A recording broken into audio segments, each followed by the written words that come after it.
చాలా బ్రహ్మాండంగా ఉంది. దాని గురించి మాట్లాడేది ఏముంది? ఏ సంతకం చేసినా బాబు గారు హామీ నెరవేరుస్తారు. మెగా డిఎస్ఏ కాదు, ఇవాళ పెన్షన్ ఇచ్చాడు.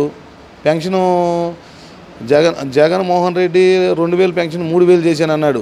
3000 చేసిన పెన్షన్ ఎన్నాళ్ళకి పెంచాడు? 5 సంవత్సరాలకి, అప్పుడు 250, అప్పుడు 250 కలిపి 5 సంవత్సరాలకి 1000 పెంచడానికి 5 సంవత్సరాలు గడిపాడు. ఇదే చంద్రబాబు నాయుడు గారు 3 నెలలు ముందు నుంచి 1000 కాడికి కలిపి ప్లస్ ఇంకో అన్నపాట ప్రకారం 1000, 4000 ప్లస్ 3000, 7000 రూపాయలు ఏకదం ఒకటే నెలలో ఇచ్చేసాడు ఫస్ట్ తారీఖున. అదేవిధంగా ఉద్యోగస్తులకి జీతాలన్నీ కూడా ఫస్ట్ తారీఖున ఇచ్చాడు.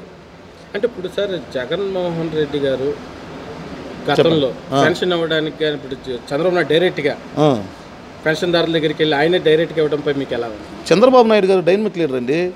ఇప్పుడు ప్రజల కోసం బతికే వ్యక్తి అయినా ఆయన ఏదో సంపాదించాలి చేయాలనే అవసరం ఆయనకి లేదు. జగన్మోహన్ రెడ్డి లాగా అక్కడో ప్యాలెస్ కట్టాలి, ఎక్కడో ప్యాలెస్ కట్టాలి, రాష్ట్రం మొత్తం ప్యాలెస్లు కట్టుకుంటున్నాడు. ఆయనకి లాగా అలాంటి ఇది లేదు చంద్రబాబు నాయుడు గారికి. చంద్రబాబు నాయుడుకి ఇప్పుడు ఆంధ్రప్రదేశ్లో ఇల్లు కూడా లేదు, ఆయన ఒక ఇల్లు కూడా కట్టుకోలేదు. ఈ జగన్మోహన్ రెడ్డి ఊరికొక ఇల్లు కాడికి ఊరికొక ప్యాలెస్లు, ఇల్లు కాదు ప్యాలెస్లు, ప్రజల డబ్బుతో ప్యాలెస్లు కట్టి రాష్ట్రం డబ్బు అంతా దుర్వినియోగం చేసి ఆయన అక్కడ మన వైజాగ్లో చూశారు కదా, 500 కోట్లు ఎవడబ్బు సొమ్ము.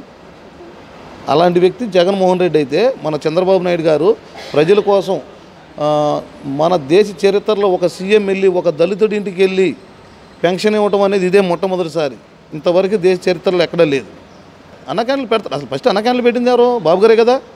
ఇప్పుడు అన్న క్యాంటీన్లు కూడా బాబు గారు మళ్ళీ మొత్తం ఆల్రెడీ అన్ని లైన్లో ఉన్నాయి, అన్నీ చేస్తాడు. ఈ జగన్మోహన్ రెడ్డి అన్న క్యాంటీన్ని వాళ్ళ నాన్న పేరు పెట్టుకున్నా నడిపించాల్సింది. చేతకరాని ముఖ్యమంత్రిగా చేసి చేతరాని పనులు చేసి జనాల లేబర్ నోట్లో మట్టి కొట్టాడు జగన్మోహన్ రెడ్డి. ఇప్పుడు బాబు గారు ప్రతి ఒక్కరికి అన్నం పెట్టే కార్యక్రమం చేస్తాడు, అన్న క్యాంటీన్లు ఓపెన్ చేస్తాడండి. ఇప్పుడు ఆల్రెడీ ఇప్పుడు ఆఫీస్ ఉంది కదా, మన పార్టీ ఆఫీస్ ఉంది, ఇక్కడ టీడీపీ పార్టీ ఆఫీస్ ఉంది కదా మంగళగిరిది, ఇక్కడ ఆల్రెడీ చేస్తున్నాడు. అదే సేవా కార్యక్రమాలు ఉన్నాడు, చేస్తున్నాడు. నెక్స్ట్ కూడా తప్పకుండా చేస్తాడు. లోగడ కూడా చేశాడు, ఇప్పుడు కూడా చేస్తాడు. ఆయన చేస్తాడు, కన్ఫర్మ్ చేస్తాడు. చదువుకున్న ప్రతి ఒక్కరికి ఉపాధి అనేది కంపల్సరీగా ఆయన చూపిస్తాడు. ఆయనకు ఆ టాలెంట్ ఉంది. హైదరాబాద్లో చేశాడు, ఇక్కడ కూడా చేస్తాడు. చాలా హ్యాపీగా ఫీల్ అవుతున్నాం. ప్రజలు ప్రతి ఒక్కరు కూడా వాళ్ళు తాతలు ముత్తాతలు సంపాదించిన ఆస్తులు వీడెవడండి జగన్మోహన్ రెడ్డి, వీడొచ్చి వీడి ఫోటో వేసుకొని ల్యాండ్ టైటిలింగ్ అని పెడతానికి వీడు ఇప్పుడు వాళ్ళ పాస్ పుస్తకాల మీద వీని ఫోటో ఏంటిది అసలు దౌర్జన్యం ఏంటి, అది చేయడం ఏంటి? ఇట్లా చెప్పి బోళ్ళని కబ్జా చేసుకున్నారు, బోళ్ళని దౌర్జన్యాలు చేశాడు. ల్యాండ్ టైటిలింగ్ యాక్టు రాష్ట్రంలో ప్రతి ఒక్క రైతు చాలా హ్యాపీగా ఫీల్ అవుతున్నాడు రద్దు చేసినది. మంచి అభిప్రాయం అండి, మంచి ఆలోచన. అది పేదవాళ్ల గురించి ఆలోచించిన నాయకుల్లో చంద్రబాబు నాయుడు గారు చేసిన పథకాలు మంచి పథకం. చంద్రబాబు నాయుడు గారు సంతకం చేసిన దాని మీద మంచిదండి, చాలా మంచిది. పేదవాళ్ల గురించి ఆలోచించిన నాయకుడు ఈ దేశంలో కానీ రాష్ట్రంలో కానీ చంద్రబాబు నాయుడు గారు తీసుకునే నిర్ణయాలన్నీ బాగుంటాయండి. చాలా మంచి నిర్ణయం అది. అన్నా క్యాంటీన్ తీసేయడం అనేది చాలా తప్పు, ఆయన తప్పు చేశాడు అంతే. ఇది చాలా మంచి పని, ఇది చాలా మంచి విషయం అండి, చాలా మంచి అభిప్రాయం. వాళ్ళ ఇంటికి వెళ్ళటం, వాళ్ళ పరిస్థితి చూసి దాన్ని బట్టి ఎమ్మటే మళ్ళీ ఇల్లు కూడా శాంక్షన్ చేయటం. ఆయన ఏంటంటే కట్టుకోమన్నా కూడా నేను కట్టుకోలేనని అన్నాడండి. అంటే ఆయన ఎంతో బాధలో ఉన్నాడని, ఆ బాధలకి కట్టుకోలేని పరిస్థితులు ఉంటే ఎమ్మటే చంద్రబాబు నాయుడు గారు మంచి నిర్ణయం తీసుకొని మంచి చేశారు. చంద్రబాబు నాయుడు గారు ఫస్ట్ 200ది 1000 రూపాయలు చేశారు.